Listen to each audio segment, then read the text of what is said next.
All right, here we go. We got cameras rolling. We got mics hot. Are we ready to do this? Ladies and gentlemen, welcome to Cast in Steel.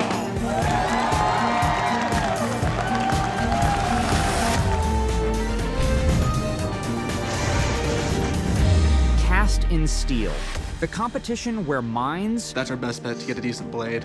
I'm definitely worried about the weight constraint. will meet metal to take on this year's challenge. We have George Washington's sword. It's a test of creativity, Do you think we could do any gemstones? We could do sapphires. design, All right. and raw skill. Each week, we'll meet different teams from across the country. Pouring is one of my favorite things to do. Once I saw that, I was all in. It's just fun. You get to make something and then keep it. You get to have it. Going from having no clue to actually holding a sword in your hand, it's awesome.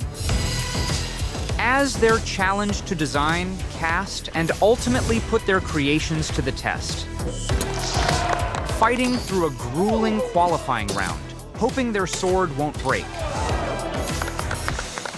The strongest will reach the finals. Over the course of the series, 38 teams will go head-to-head as they boldly test their own swords. And get their swords brutally tested by expert judges. In the end, the judge panel will decide who will get the $25,000 prize and the ultimate title. The winner of Cast in Steel.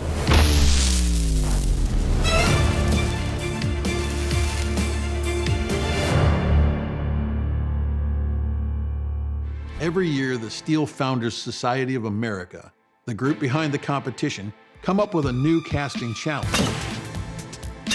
This year, it's a tough one. Make a sword like George Washington might have carried. Now, Washington owned many swords throughout his life, some just for show, others meant for battle.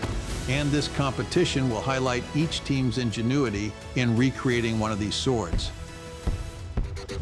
In this episode, 8 teams will face off in the ultimate test of skill, creativity, and steel. Grand Valley State University, Michigan Technological University, Instituto Tecnológico de Saltillo, California State Polytechnic University, Pomona, Trine University, University of Northern Iowa, University of Wisconsin-Madison, and University of Tennessee, Knoxville.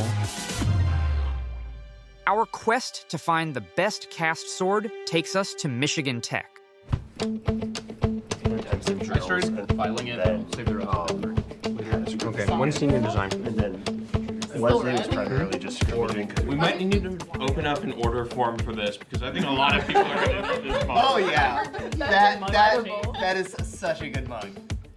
I'm Rebecca Smith. I am a graduate student at Michigan Tech.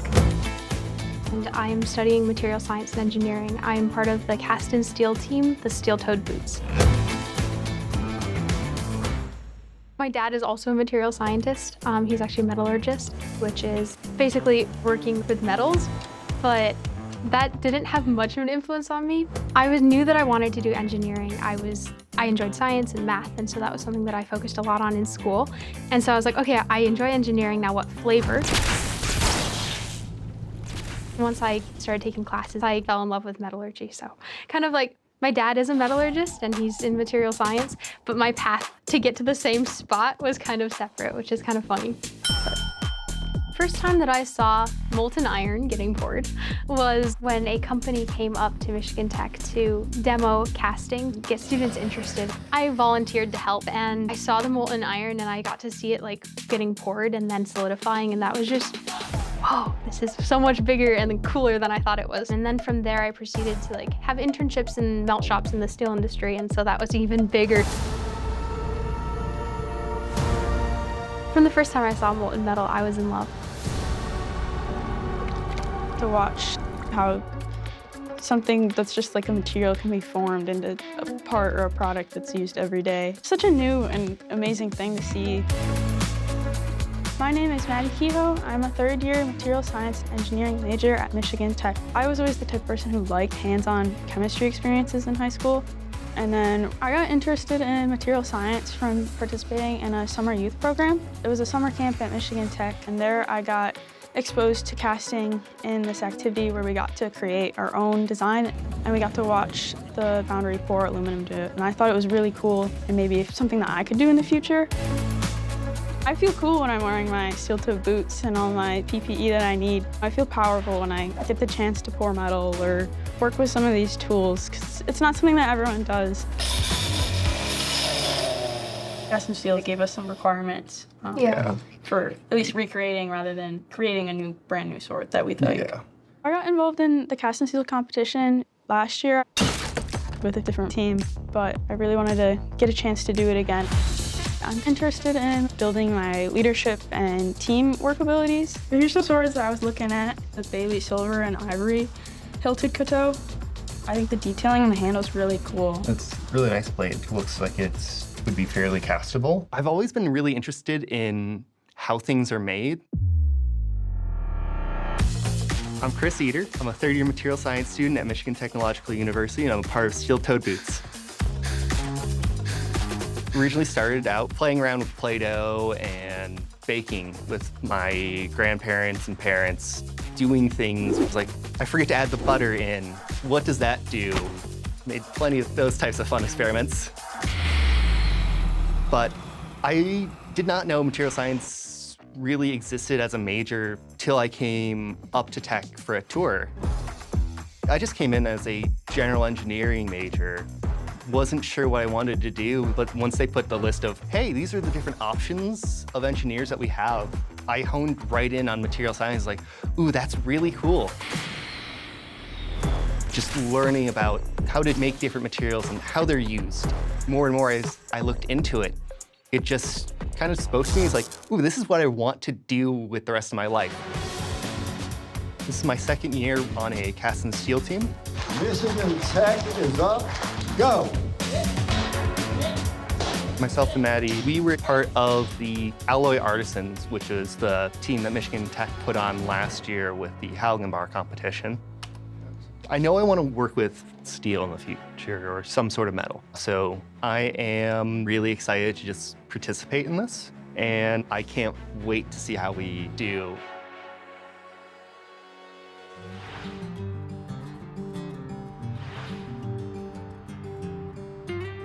You know the creator of Roblox is Roblox. I don't believe that. Yeah, look it up. Look it up. Who created all I gotta do is Roblox? David Bazuki and Eric Castle. I'm Eric Spindler. I'm a student here at GVSU. My major is interdisciplinary engineering.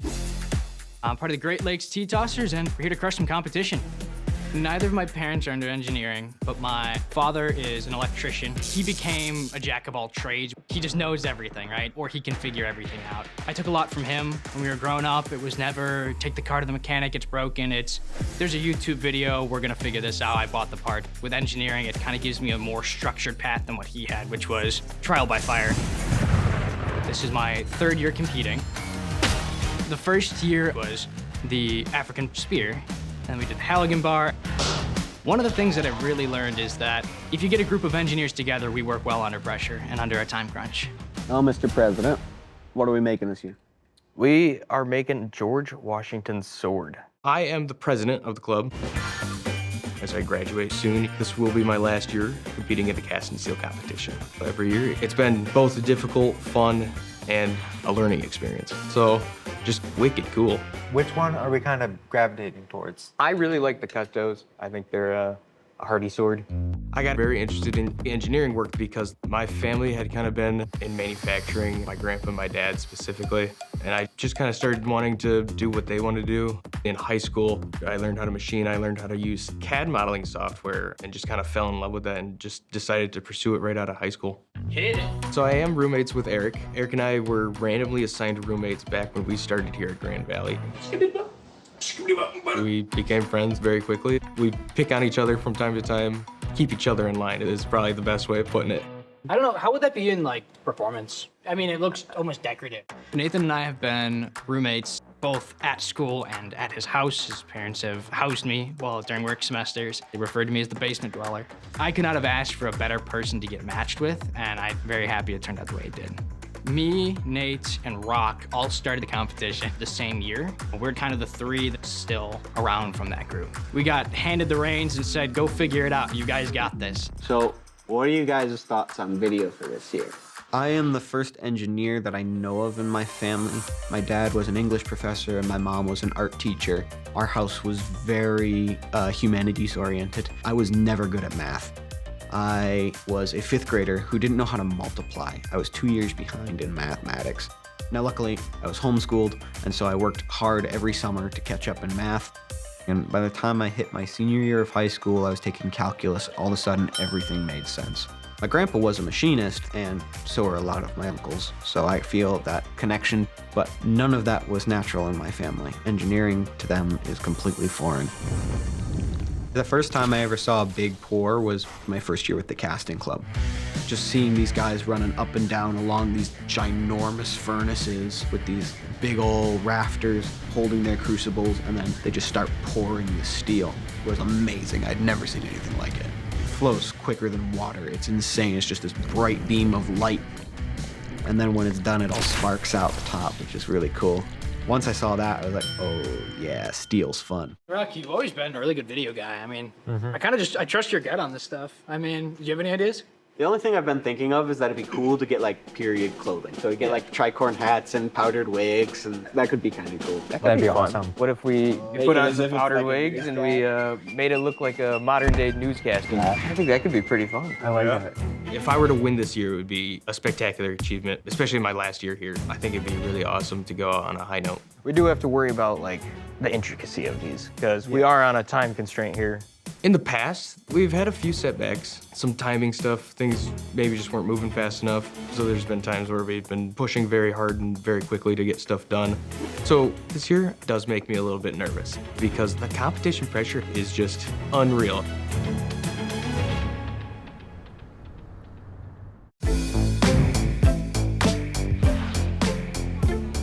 guys, we gotta figure out what sword we wanna pick. One that I was looking at before we came together was the 1767 Silver-Hilted small sword. That guard's really, really thin. That's gonna be really hard to cast.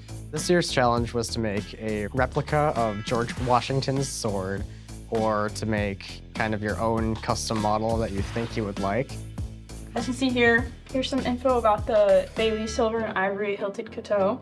I think this one looks pretty cool. We chose George Washington's battle sword, the silver and ivory Cuttoe. We liked that design because the green on the handle is pretty cool. This is the sword that shows up in Washington crossing the Delaware painting that we're all very familiar with, or at least I was when I was growing up and looking at it in school. And a little bit of personal trivia. When I noticed that we were making a sword, that piqued my interest because when I was younger, I used to make films with my siblings, and we would focus on medieval films. We had plastic swords, obviously, but this is kind of an opportunity to kind of take that childhood passion and kind of pursue that on a deeper level. Casting a sword, as opposed to when you're forging a sword, it presents a lot of different challenges. We have our geometry. It actually brings in a lot of different things that you kind of have to think about that you normally wouldn't. With casting, there's a lot more issues with like porosity, where in like forging, you're not gonna have to worry about that. But with casting, you have to do some finishing work or some very specialized heat treat work. That's where the toughness comes in, or flexibility, so it's a whole different level. We can make our CAD with that too. Yeah. So we can get that printed and sent out to our sponsors. The competition being cast and steel and us knowing our capabilities, the team decided to get an industry sponsor, Temperform in Novi, Michigan. I think the teams that are pouring at a facility are going to face a lot of challenges. It might be a little easier working with the foundry, but I think it's a little more intense when you're trying to match a schedule in a production facility. So we reviewed the model of your sword, Maddie. We would like to request that you make the blade a little bit thicker. It's at 3/16 right now. We would like to go to 1/4 inch to ensure that the casting is going to fill when it's poured. Gotcha. That makes sense. It'll help ensure that the casting kind of completes itself. So update the model and then send that model back to us so we can run it through simulation again. I can't guarantee that because it fills in simulation, it's going to fill in real life. I'll take all the notes from this meeting, meet with Chris, we'll kind of work out those details and then send that updated model back to you. Awesome, thank you. When you're making your CAD file, right, you're making a digital image of like what you want. If you have too narrow of a gap, if you were to have like a really pointed edge, it just won't fill. Chris and I had focused largely on the CADing of the actual sword. I had done most of the hilt details. There's been issues with some things just not properly lining up. We have the final dimensioned part put together on the assembly. If we take our time, get these last final steps done, we are gonna have a product that is gonna perform at least all right. I'm just double checking, everything's looking good.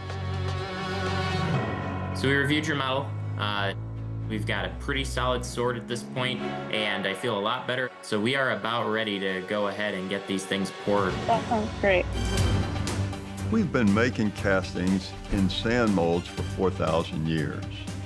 In really simple terms, you have to decide the shape you want the casting to be, and then you make a pattern of that shape out of wood or metal or even 3D print the pattern.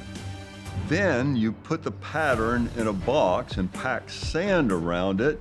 This sand is bonded together with clay or glue to hold the shape so that when you remove the pattern, you have the hole in the mold that's the shape of the casting you want. Then you pour your melted steel into the mold, let the steel cool and solidify. Finally, you break the steel casting out of the sand and you remove any excess metal and finish it by grinding and polishing. This sand casting method is the method most teams in this competition use. There's quite a few things that could go wrong in this process. You need to make your molds well. You need to choose the right sand material so that then you have a good casting with good surface finish. As far as casting itself, you want to have a good balance of the alloying elements that you're throwing in there. You want to make sure that you don't mess up your chemistry, and then also you want to make sure that you pour at the right rate. There's so much that can't be overlooked, or like you won't be having a good day. I'm extremely excited to get the swords.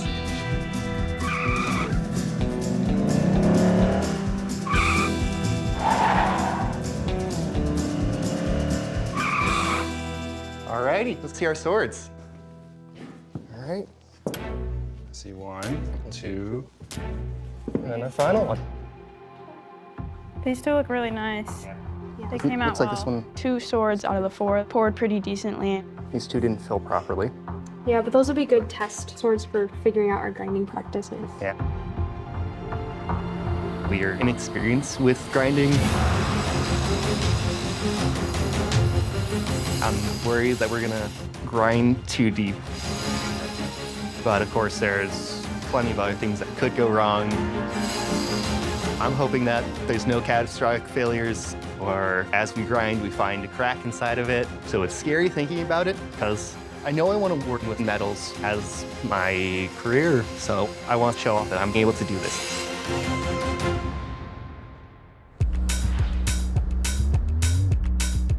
Guys, check this out. I made a model of the Cuttoe. Hey, That's pretty cool. Let me spin it around for you. How'd you get the profile of the blade? So I imported an image of the sword into SolidWorks and then traced around it. Came out pretty nice. Sweet. We went with a replica of George Washington's silver lion-headed Cuttoe. It's a beautiful sword, but making a sword, you don't just kind of think and, oh, it's done, you know, right? Especially the way we do it through casting instead of forging. It's not just taking a piece of metal and working it to what you want it to be. But there's a few steps in between you got to think about. What's the thickness on that? It's thicker than we'll need it. We need a thicker mold so that it will fill out quite a bit. Oh, okay. At the very beginning, you have to design, right? If you want to make something, you have to know what it looks like, right? The computer has to know what it looks like. Let's get that sent out to Eagle then, and hopefully they can get back to us and we'll know where to go from there. The team, they are expected to partner with the industry partner. Our industry partner is Eagle Alloy. So then they're talking with the industry partner. They decided to 3D print the pattern, which is slightly bigger than the actual sword. so that they can machine the sword later. But before that, they have to decide the product design, and that can take a lot of time management and planning and project management. So it's an excellent challenge. That's going to take a lot of hours. We're printing these then. Yes, we're gonna print these. Got it. Okay.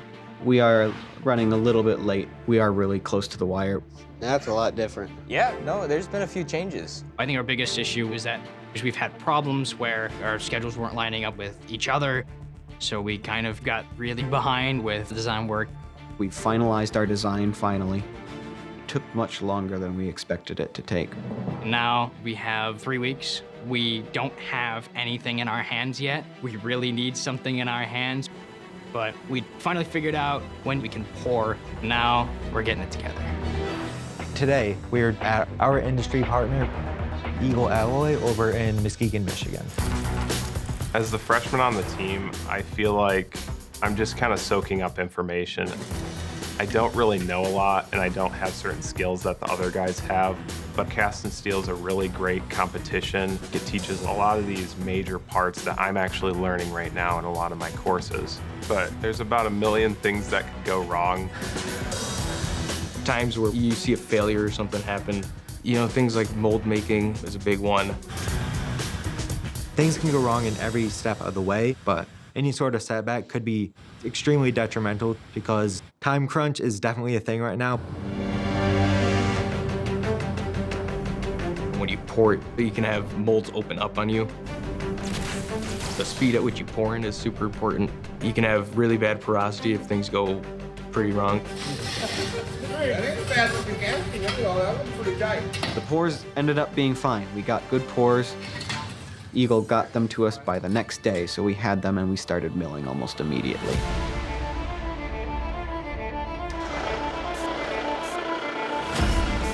Once you get to the post-processing, a lot still can go wrong. You're not in the clear. If things are gonna go wrong and make it so you can't compete, that's where it's gonna happen. In the post-processing work, the blade breaking happens from time to time. Just gonna need to cut my finger a little bit. Just grazed it. You gotta really know what you're doing each and every step of this process. This last week has been nerve-wracking. We have the assembly for the handle to do. Heck yeah! It's a lot of time-consuming, detail-oriented work. But now it's perfect. The sword turned out really nice. All we have to do now is test the thing.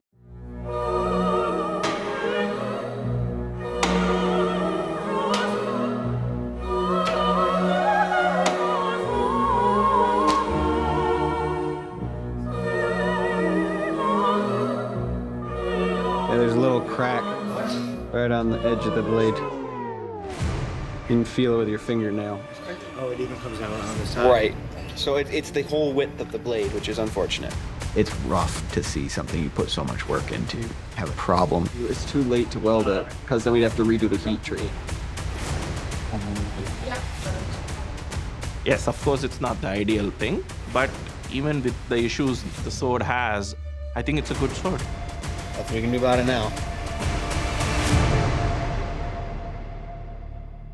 The essential challenge of the cast and steel competition is to have students take an item that would normally be forged and make it using various casting techniques while avoiding the common casting pitfalls like porosity. But behind that challenge lies a commitment to connecting young makers and innovators to all manufacturing industries shaping the future. One of those industries is large-scale forging, which can be seen at companies like Scott Forge, home of the giant press I call the hand of God. Scott Forge is one of America's largest forges, where operators make shaping massive steel ingots look like child's play. It's like playing with Play-Doh. Hot steel is malleable like Play-Doh, so any shape you can make with Play-Doh, we can most likely make here. The heat that we feel here is more intense than anything you can even imagine. Something that you cannot explain. Do I hate my job and the conditions? No, not at all. I love it every day. Every day I look forward to coming into work. Other operators get the fun job of handling red-hot steel with 3-story tall machines called manipulators. I usually describe them as kind of like a mobile pair of blacksmith tongs. So in the case of a blacksmith, of course, you can't hold the metal in your hand, so you have what looks like a big pair of pliers. We call those tongs. These manipulators give us that same flexibility, but at a size that's like the size of a small building that we can drive back and forth. Yeah, those operators are having a blast. But forging isn't just about fire and force. It takes science to know what's going on inside the steel. That's the work of the metallurgists. A metallurgist is the best DIY job you've never heard of. It's a mix between being an investigator, a cook, a chemist, all wrapped into one. I get to select which materials are mixed together to make the things that people need better. I got involved in cast and steel as a judge about 4 years ago. It's been really exciting for me to see how inspiring this competition has been to college students all around the country and even internationally. I love metals, I love making them better, I love figuring out how to process them better, but even more, I love inspiring other people to have that same passion that I have.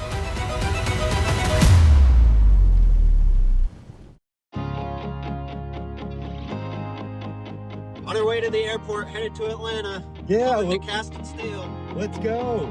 I'm a little bit concerned about our sword, but I'm super excited to go to Atlanta. I've seen photos and videos from previous competitions, and knowing this year that it's going to be elevated even more for the TV show, I'm super excited to just be a part of it and just see all the other swords from the different teams and see how everyone performs in the testing.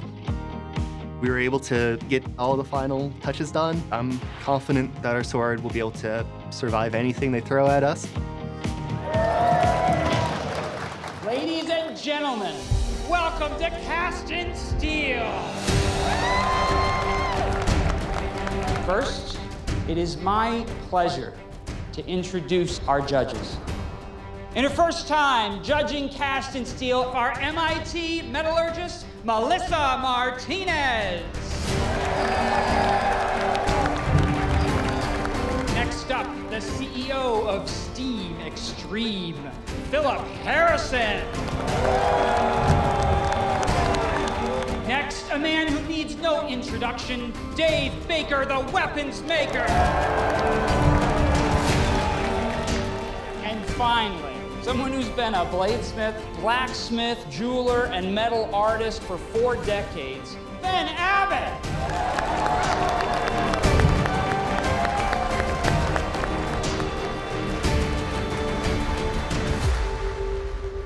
In this qualifying episode, 8 teams from across the country are going head-to-head. There are 5 qualifying rounds in total, and the winner of each earns a spot in the finale and a shot at the $25,000 grand prize. To compete, each team must create a Washington sword, either a faithful replica or one inspired by history, no longer than 43 inches, weighing under 4.4 pounds, and incorporating casting in the design.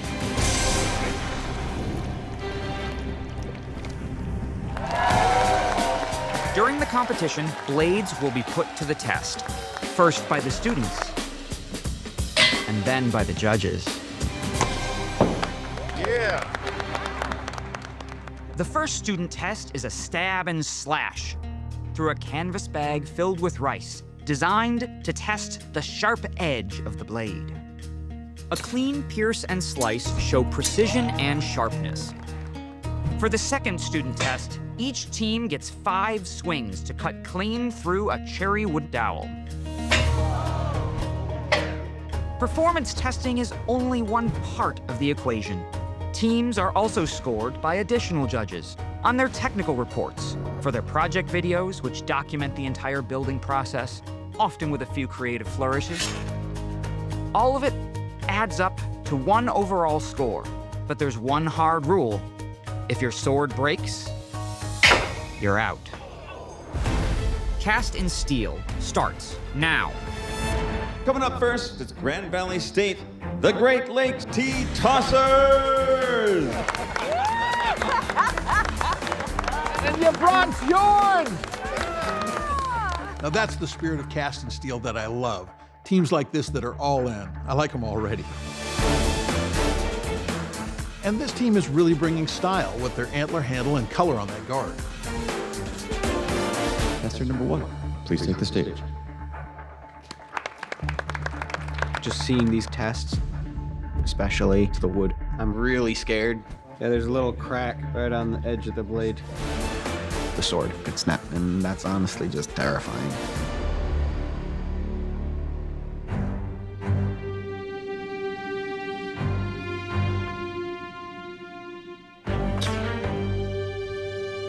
I was quite surprised how smooth it went through the bag.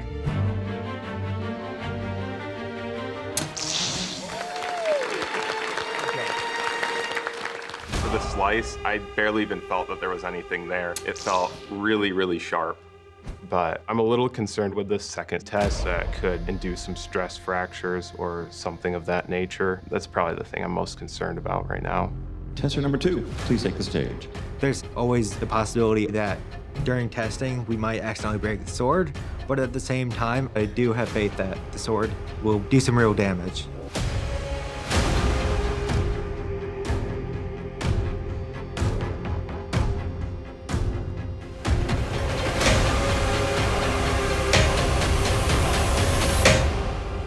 Hold it. We got a bend. This failure, if I had to guess, was due to some sort of heat treat mistake.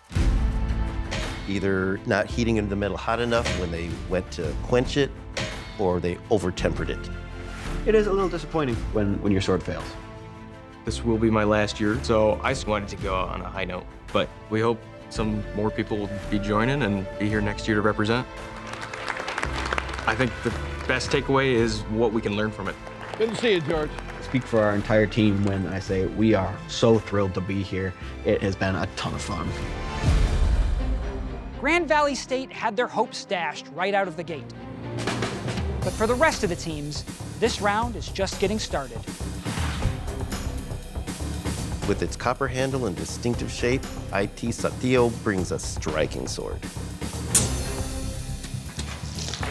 Saltillo had no problem with the rice test. And the dowel didn't slow them down much after that. And coming up next, the University of Wisconsin-Madison, it's the Blazing Badger Bladesmith. UW-Madison brought a sword with spot-on scale. The stab went smoothly and it barely even felt like it was there. The cut seemed pretty clean. The cut was pretty clean. But it was a draw between their sword and the dowel. It was unfortunate that we weren't able to break the cherry dowel, but at the end I noticed that there was a crack propagating and I knew I could have put more power in and probably broken it earlier, but I'm happy with how it went. And coming up next for Cal Poly, for the Paul Revere's. Cal Poly's sword demands attention, from its mirror finish blade to its shiny black handle. The Paul Reveres struggled with the rice test.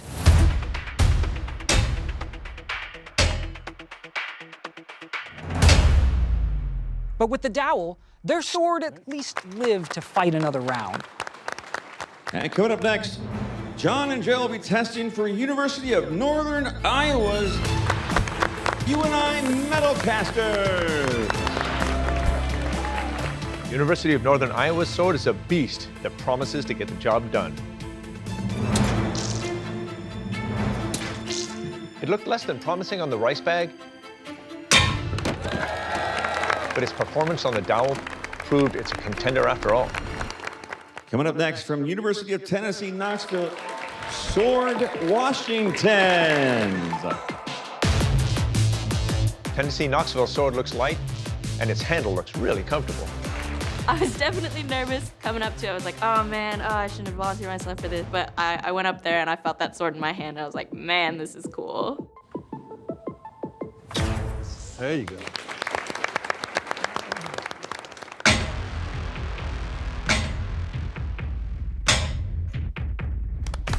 Wasn't able to get through the dowel, didn't have much momentum. but it did chip the wood and did some damage. I have hope for our team to make it to the next round. And coming up next from Trine University, it's the Foundry of Freedom. Oh, this is a beautiful sword. With its casting and sculpting and chain, Trine did a beautiful job all around.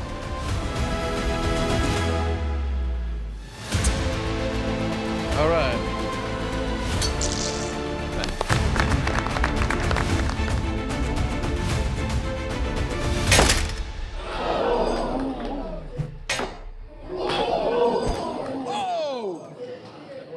I was just in shock up there. I did not know what to do. It's hard to think there could be another failure as dramatic as Trine's. But then anything is possible when it comes to these grueling tests. From Michigan Tech, it's the Steel Toe Boom! The fact that Michigan Tech cast their guard as part of the blade makes it a standout because that transition from blade to handle is usually where they break. Seeing how the other teams did is definitely a little stressful, you could say. That piece of wood is scary. Test number 1. The properties we wanted in this sword, who are strength, but also being able to bend. We'll just hope that it works.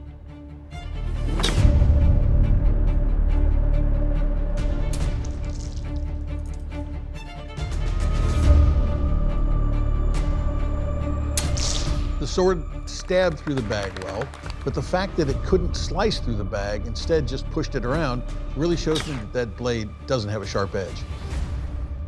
My big worry right now is things that could go wrong. Something snaps off, but it also could just bend. It's scary thinking about it, but however the sword does is however the sword does, and it's just gonna be good to see how it performs.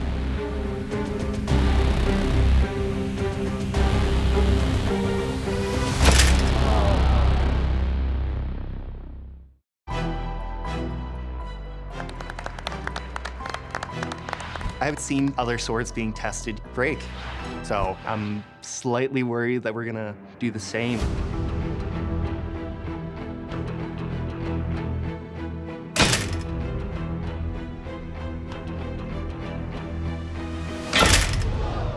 There you go. I was able to chop through the dowel in 2 swings, cracked it pretty much entirely on my first swing, and then was able to finish chopping it out on the second swing. I love being able to watch it break through and watch it not get destroyed, which is always a hope. We're really happy with how we've made it so far, and we're really excited to cheer on the other teams as well. Good job, guys. Good job. And that wraps up the student testing. And now, time for the judge testing.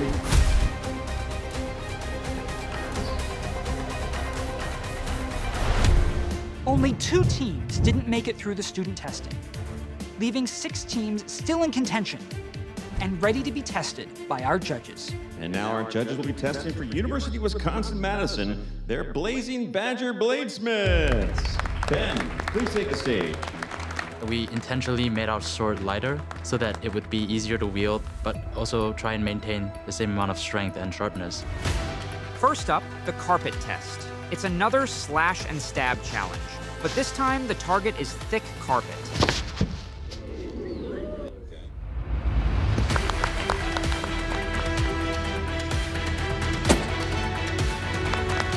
That's probably the best cutter so far. When they did the carpet slash, we didn't notice any tearing. The sword was very sharp.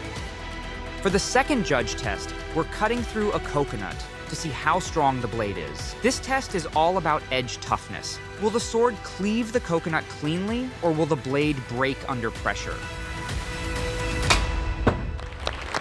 We were unsure about the coconut test because it didn't crack completely through. We're very interested to see what the judges' comments are on that test.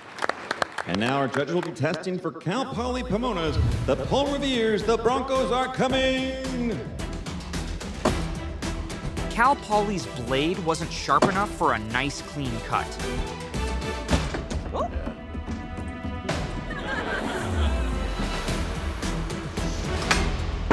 But you could take it to Tahiti and smash coconuts all day. And now it's time for our judges to test for IT Satillo's The Liberty Blade.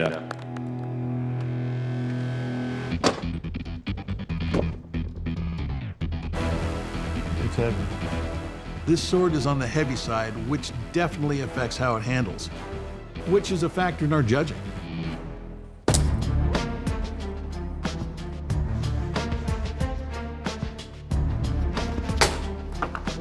Oh, yeah.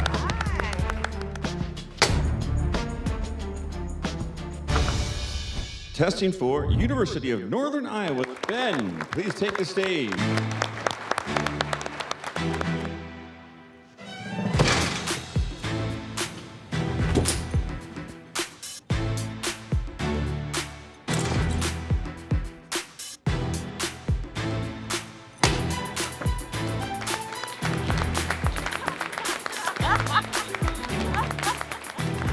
Unfortunately, I can't say the blade from the University of Northern Iowa is sharp, but it's definitely strong.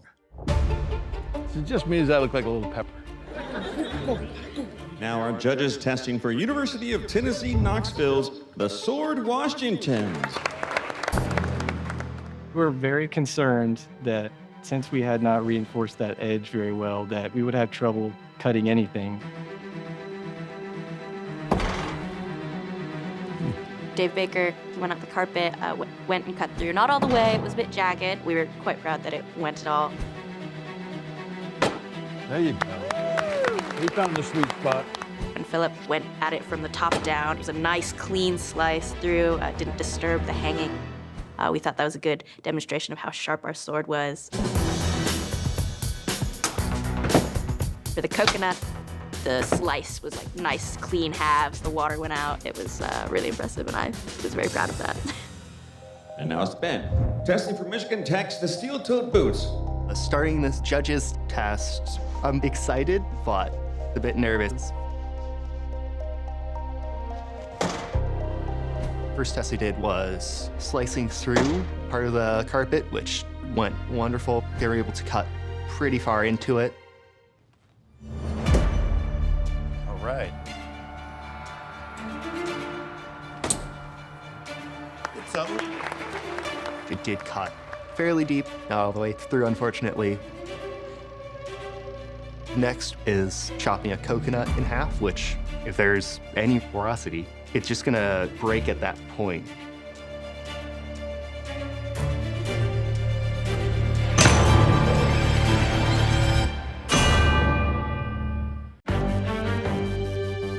And finally, David will test for Michigan Tech's the steel-toed boots.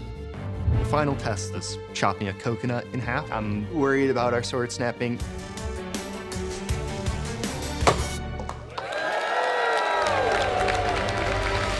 Turned out really good. They were able to fully split the coconut in half.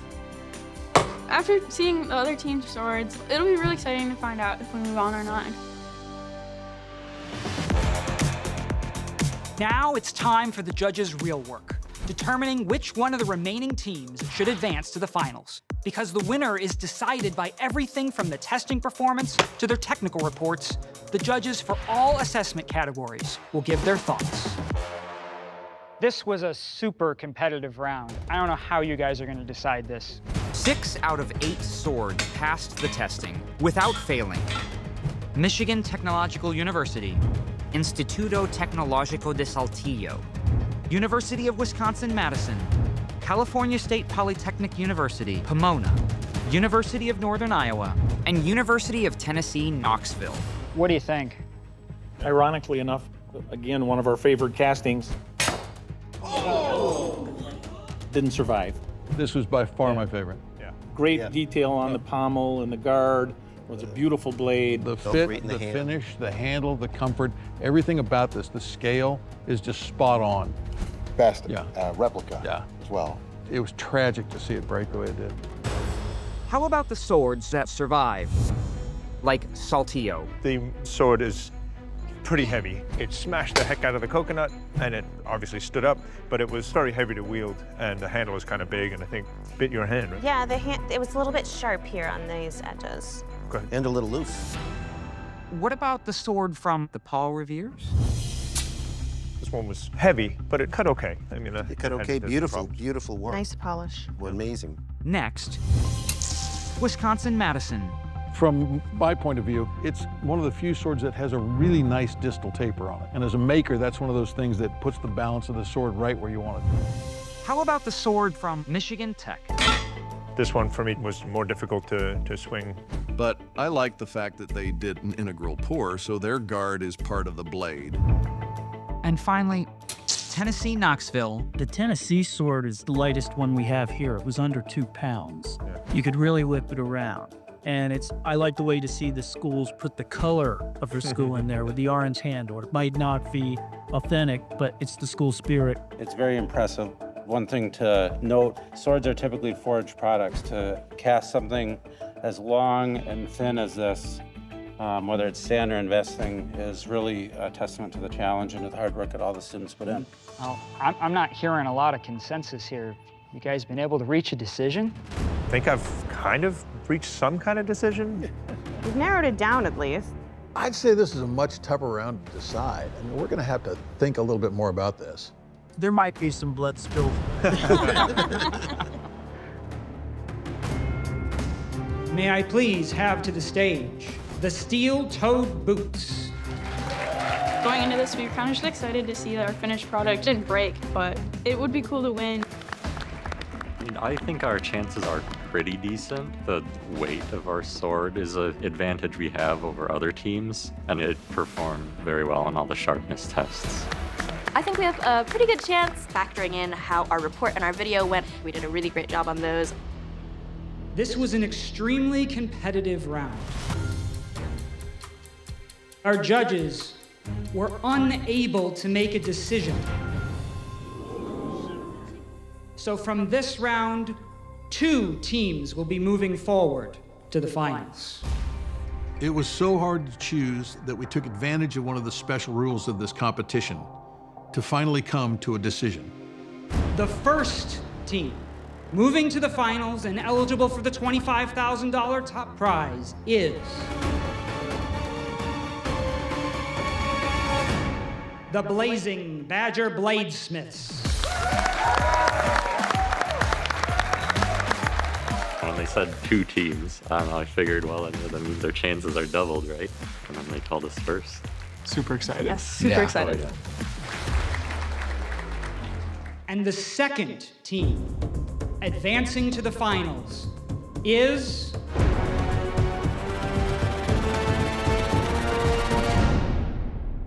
Sword Washington. We were ecstatic. I felt like I was staring daggers into Matt's eyes, like, say Sword Washington, say Sword Washington. Even though we didn't win, it was still a great success in our eyes. And the 2 teams that made it did really nice jobs. We were a little bit disappointed, but more so we were just happy to compete, happy our sword didn't break. This competition is a great launch pad because I want a career in metals, so it's helped me meeting a whole bunch of different recruiters and different companies. It's been great just learning about what's out there. Thank you. After we finished all our judging in comparison, Wisconsin and Knoxville were so closely matched together that we decided to use our wild card. We had an opportunity to put 2 schools through at some point in this competition, and we just knew that this was the moment. For the final round of the competition, we're definitely nervous. I do worry about the whiskey barrel in particular, because they are lined with iron bands sometimes, so if it's involving metal on metal, that's gonna be nerve-wracking. Welcome to the finals of Cast in Steel! We just progressed to the finals. We worked our asses off to get here. This is almost an entire year's worth of work. Something on that stage is gonna break. It's either gonna be the ice block or it's gonna be our sword.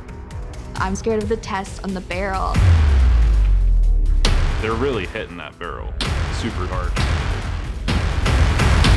The tests are terrifying. But this is it.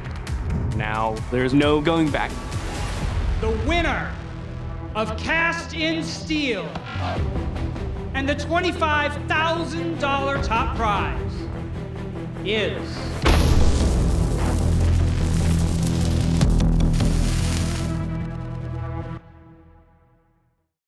If you want to find out more about the teams competing, the casting industry, or career opportunities in manufacturing, scan this QR code.